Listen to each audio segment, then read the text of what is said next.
அந்த கதைக்கு பெயர் இரவு. ஒரு பொண்ணு, கல்யாணமான பொண்ணு, கையில் ஒரு 8 மாசம் குழந்தை தூங்குது. காட்சி நல்ல கவனமாக கேளுங்க, அப்போதான் புரியும். ஆனால் அது ஒரு மருந்து என்பதனால் நான் அந்த இரவை உங்களுக்கு தருகிறேன்.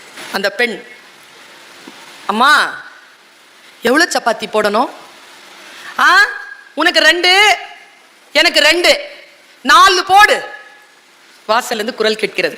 மாமியாரின் குரலை கேட்டு பயந்து நடுங்குகிறாள். ஏம்மா, அவர் வரமாட்டாரா? ஆமா, அவன் ஊருக்கு போயிருக்கான், வரதுக்கு 4-5 நாள் ஆகும், நீ 4 சப்பாத்தி போடு போதும். என்கிட்ட சொல்லவே இல்லையே, அவர் வரலன்னு சொல்லவே இல்லையேன்னு அழுதுகிட்டு ஓடி வரா. ஐயையே, இந்த பைத்தியத்தை என் பிள்ளைக்கு கட்டி வச்சு நான் படுற பாடு அப்படின்ட்டு திட்டுறா. அந்த இரவு அவ சப்பாத்தி போடுறா. அவ சாப்பிடல, 2 மட்டும் போட்டுட்டு போய் உள்ள போய் உட்காந்துக்கிறான். அவளுக்கு எப்பவுமே கணவன் இல்லாத நேரத்தில் அந்த அறைக்குள் யாரோ ஒருவர் வருகிறார்கள். ஆனா அதுக்கு உடல் இல்லை, அது ஏதோ ஒரு அமானுஷ்யமா வருது, அவளை சின்ன பின்னப்படுத்துது.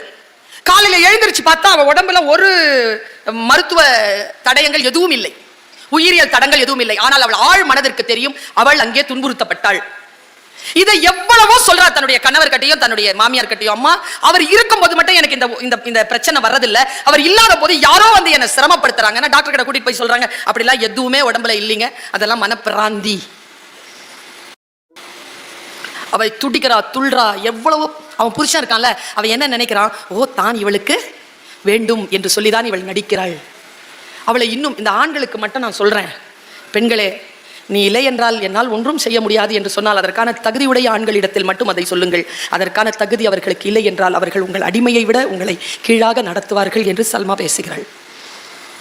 தகுதி இருந்தா சொல்லுங்க, நீ இல்லாம நான் கிடையாதுப்பா, நீ தான்ப்பா என்னுடைய ஆயுள்னு நீ சொன்ன நான் அவன் நம்புகிறான் என்றால் சொல்லுங்கள். இல்லை என்றால் அது அவர்களுக்கான மன பிரச்சனையாகத்தான் அவர்கள் எடுத்துக்கொள்வார்கள். மேட்டிமையில் மிளிருவார்கள், உங்களை இன்னும் அடிமைப்படுத்துவார்கள்.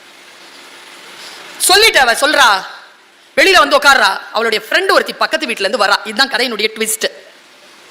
அந்த பொண்ணு கிட்ட அவ பேசும்போது சொல்றா, என்னன்னு தெரியல, அவர் இல்லாத நேரத்துல மட்டும் ராத்திரி ஒருத்தன் வர்றான். ஆனா அவனுக்கு உருவமே நான் சொல்ல முடியாது, ஆனா ஓரளவு என்னால கற்பனை பண்ண முடியுது. நான் ஆழ் தூக்கத்துல போகும்போது தான் அவன் வரான். ஆனா அவன் என்னை சிரமப்படுத்துறான். ஆனா நான் இதை சொன்னா யாரும் நம்ப மாட்டேங்கிறானோட நம்ம பல அழுதுட்டு கையை பிடிச்சிட்டு சொல்றா, அம்மா சந்திரா, நீ வீட்டுல இருக்கிறதுக்கு முன்னால அந்த வீட்டுல நான் தான் இருந்தேன். அது எங்க வீடு தான். நான் ஊருக்கு போயிருந்தேன், நான் இப்போதான் குடும்பத்தை நடத்துகிறேன். நான் இந்த மாதிரி பண்ணிட்டேன், பிரச்சனை வருதுன்னு சொல்ல அவங்க கேட்கவே இல்லை. எனக்கும் இத்தகைய அனுபவம் அந்த வீட்டில் நிகழ்ந்தது. என்ன காரணம்னா, ஒரு குடியானவன் தான் அவன் தூக்கு போட்டு செத்துட்டான். அவன் இப்படி பண்ணுறான்னு சொல்லிட்டு எனக்கு தெரியும், அடுத்தது இப்போ உனக்கு தெரியும். உன் வீட்டில் நம்ப மாட்டேங்கிறாங்கல்ல, என் வீட்டில் பல பிரச்சனைக்கு அப்புறமா நம்பி அந்த வீட்டை உங்களுக்கு வித்துட்டாங்க, நீ பார்த்துக்கன்னு சொல்லிட்டு போயிடும். அவளுக்கு இன்னும் பயமாக இருக்குது. அவள் கணவன் வருகிறான். அவள் கணவனிடத்தில் சொல்கிறான், இப்படி இருந்துதாங்க, அந்த ஆள் தான் என்னை கஷ்டப்படுத்திட்டு இருக்கான், நீங்கள் கொஞ்சம் என்னை விட்டு போவாதீங்கன்னா. சி, உனக்கு அம்மா அப்பா இல்லாத அனாதை நீ, உன்னை கல்யாணம் பண்ணிக்கிட்டது பெரிய விஷயம், பொம்பளை பிள்ளை வேலை பெற்றுட்டேன்றதுனால உனக்கு கூட வச்சுட்டு இருக்கிறேன். இந்த மாதிரி பைத்தியமா இருக்கிற எவனாவது வருவான் உள்ள? அதான் வெளியில தாப்பால் போட்டு தானே எங்க அம்மா தூங்குது, வாசல்ல தானே படுத்து தூங்குது, தாப்பால் அப்படியே தானே இருக்கு, உள்ள எவன் வரான்? எவனும் வரல. நீ வேணும்ட்டு குடும்பத்தை கலைக்கிறதுக்காக இப்படி பண்றது என்னென்னமோ பேசுறாங்க. இன்னில இருந்து நான் 20 நாளுக்கு வரல அப்படின்னு சொல்லிட்டு அவன் போறான். கதை முடியுது, போறான். இந்த பொண்ணு ஒரு முடிவு பண்ணுதுங்க. அன்னைக்கு காலையில எழுந்திருக்கிறா, குளிக்கிறா, குழந்தைய குளிப்பாட்டுறா, விருந்து சமைக்கிறாங்க. ஃபுல்லாக விருந்து சமைச்சிட்டு மத்தியானமாக கோயிலுக்கு போயிட்டு வரா. கோயிலுக்கு போயிட்டு குழந்தையை அலங்கரிச்சுட்டு தானும் மஞ்சள்லாம் பூசிட்டு பொட்டு வச்சுட்டு பூ வச்சுக்கிட்டு புத்தாடைகளை அணிந்து கொள்கிறாள். அணிந்து கொண்டு குழந்தையை தூங்க வைக்கிறாள். அவங்க அம்மா எங்கே இருக்காங்கன்னு பார்க்குறா. பார்த்துட்டு அவங்க அம்மா வாசலில் உட்காந்துருக்காங்க.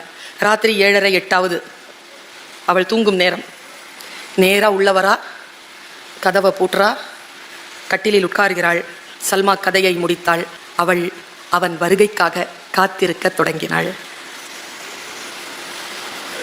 சொன்னல பயந்து போவீங்கன்னு, ஒரு விஷயத்த சொல்கிறேன், பெண்களை துன்புறுத்தாதீர்கள். நீங்கள் துன்புறுத்தினால் அவள் எதனால் துன்புறுகிறாளோ அதை அவள் விரும்ப தொடங்குவாள். அவளுடைய உளவியலை புரிந்து கொள்ளுங்கள்.